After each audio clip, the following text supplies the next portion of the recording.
સુરતના નાસીરનગરમાં થયેલા કથિત ભૂતિયા ડિમોલિશન મુદ્દે હવે મનપાના અધિકારીનું મહત્વનું નિવેદન સામે આવ્યું છે. સુરતના નાસીરનગર વિસ્તારમાં થયેલા ડિમોલિશનના મામલે ઉઠેલા વિવાદ વચ્ચે હવે મનપાના એડિશનલ સિટી એન્જિનિયર આશિષ નાયકે મોટો ખુલાસો કર્યો છે. તેમણે જણાવ્યું કે 30/5/2026ના રોજ મનપાની ટીમ ડિમોલિશન અને રોડ ખુલ્લા કરવા માટે સ્થળ પર પહોંચી હતી અને તમામ કાર્યવાહી કાયદેકીય જોગવાઈ મુજબ કરવામાં આવી હતી. આશિષ નાયકના જણાવ્યા મુજબ કામગીરી દરમિયાન શાંતિ અને સુલેહ જળવાઈ રહે તે માટે પોલીસને પણ અગાઉથી જાણ કરવામાં આવી હતી, જેથી સમગ્ર પ્રક્રિયા સુવ્યવસ્થિત રીતે પૂર્ણ થઈ શકે.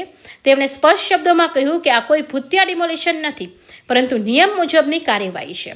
સાથે જ તેમણે દાવો કર્યો કે હાલ તપાસ કમિટી રચાઈ છે અને મનપા તરફથી સંપૂર્ણ સહયોગ આપવામાં આવી રહ્યો છે.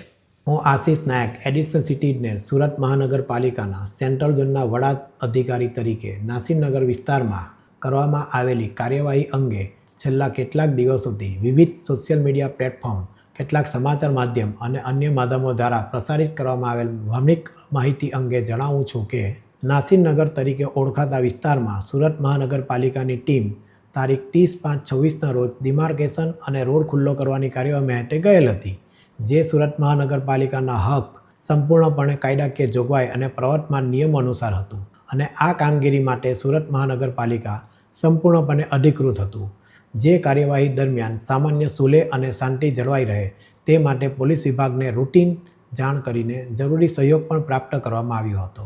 આ સમગ્ર પ્રક્રિયા સંબંધિત દસ્તાવેજ, પુરાવા અને સ્થળ પરની હકીકતોના આધારે હાથ ધરવામાં આવી હતી.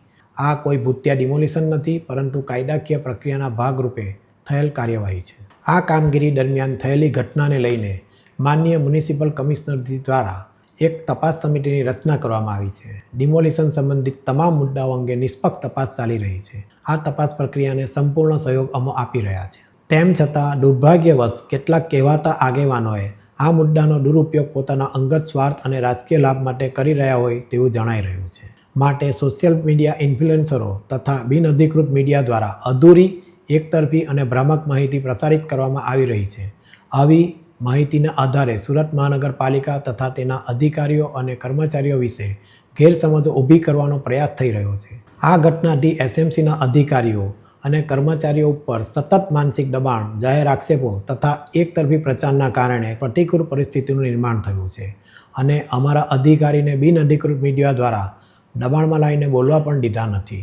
આ પરિસ્થિતિના કારણે અમારા કર્મચારીઓ ભારે માનસિક તણાવનો સામનો કરવો પડ્યો છે અને તેઓ આરોગ્યલક્ષી કારણોસર રજા મૂકવા મજબૂર બન્યા છે. અમે તમામ નાગરિકો, મીડિયા પ્રતિનિધિઓ અને સંબંધિત પક્ષોને વિનંતી કરીએ છીએ કે તેઓ કોઈપણ પ્રકારની અપ્રામાણિક અથવા ભ્રામક માહિતી પર વિશ્વાસ ન કરે અને તપાસ સમિતિના સત્તાવાર તારણોની રાહ જુએ.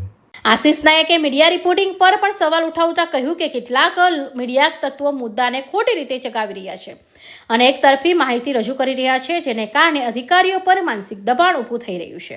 તેમણે વધુમાં વધુ કહ્યું કે જ્યાં સુધી તપાસ કમિટીની અંતિમ રિપોર્ટ બહાર ન આવે ત્યાં સુધી ખોટી કે અપૂર્ણ માહિતી ફેલાવવી યોગ્ય નથી. હાલ સમગ્ર મામલો તપાસ હેઠળ છે અને હવે સૌની નજર તપાસ કમિટીના અંતિમ રિપોર્ટ પર ટકેલી છે. Bureau report, Hind TV news, Surat.